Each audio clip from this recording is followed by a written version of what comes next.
Welcome to the Quality Bytes series.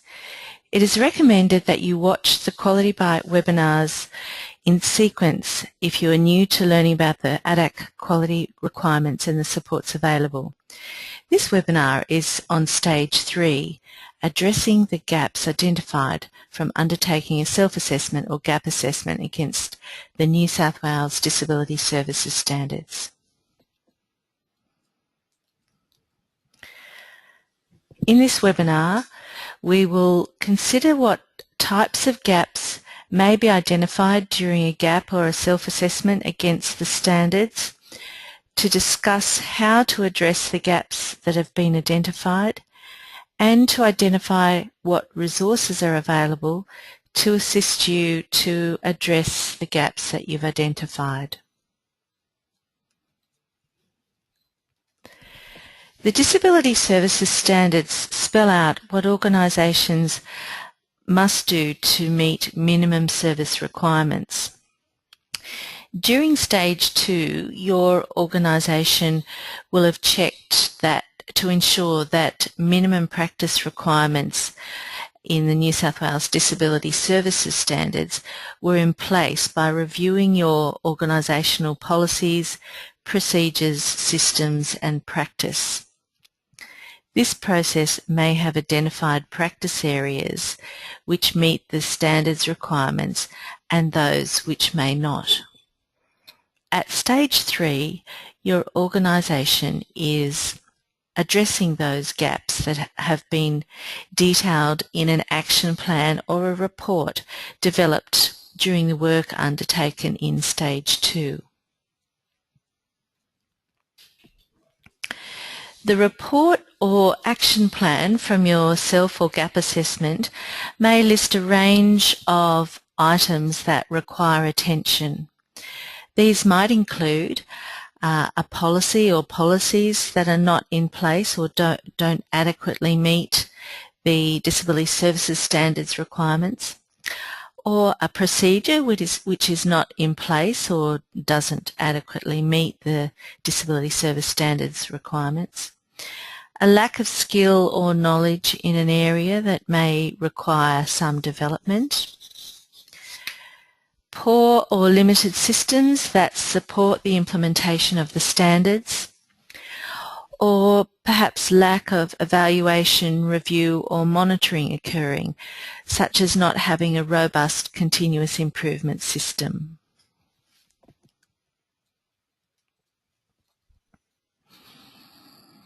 Let's review a question that you may have considered during the self or gap assessment. This question is an example taken from Standard 2 of the New South Wales Disability Services Standards on participation and inclusion. The question is, are service users provided with opportunities to form and maintain a variety of social networks, connections and involvements in the community? There's no single correct answer that adequately meets the needs of all organisations.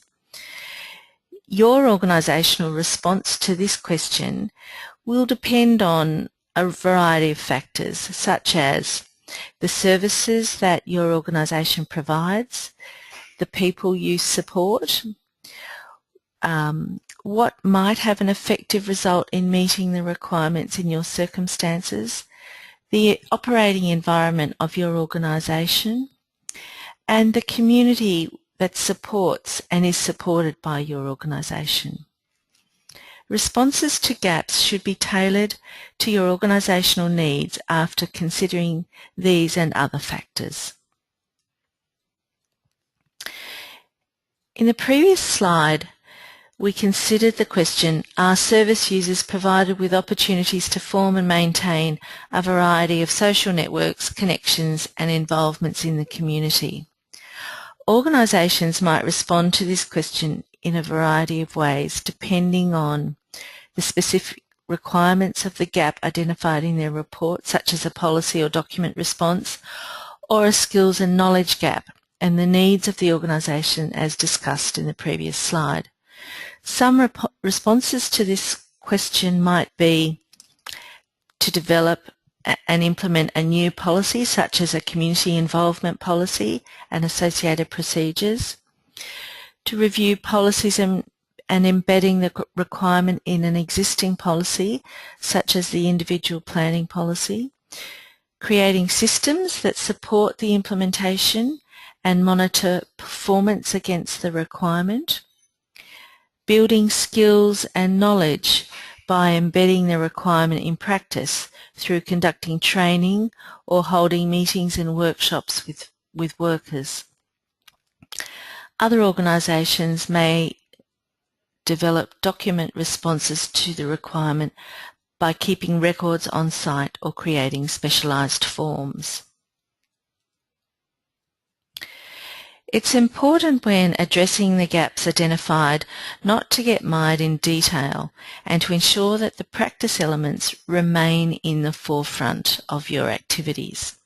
Your organisation is embedding principles from the Disability Services Standards that support person-centred practices to ensure people can know and understand their rights, be included in their communities, set and achieve goals and outcomes, have confidence in the feedback and complaints process of your organisation, access services in a transparent and non-discriminatory way, and people should be confident that the organisation providing their service is well managed.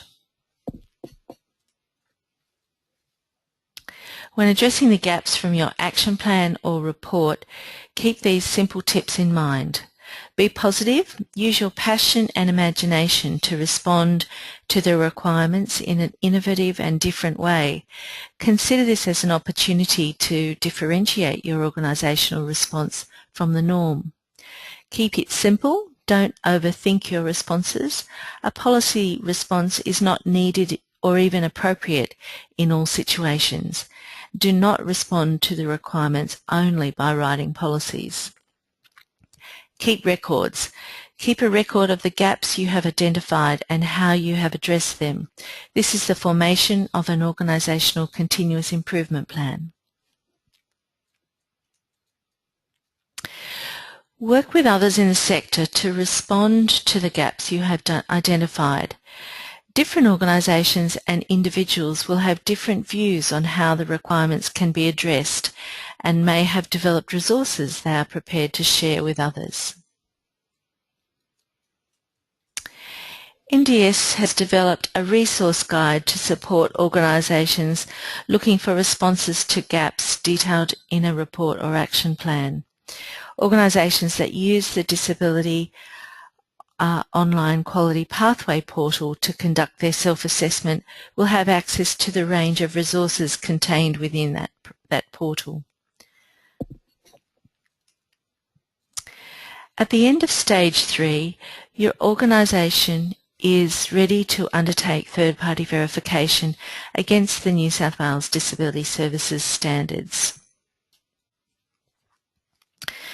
To get more information about the ADAC quality requirements and the supports available by reviewing the idfnsw.org.au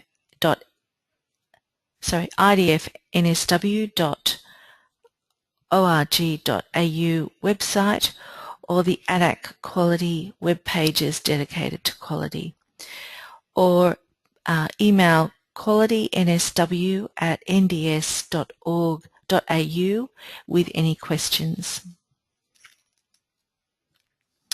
Please watch the next webinar in the Quality Bites series, which is Stage 4 Third-Party Verification.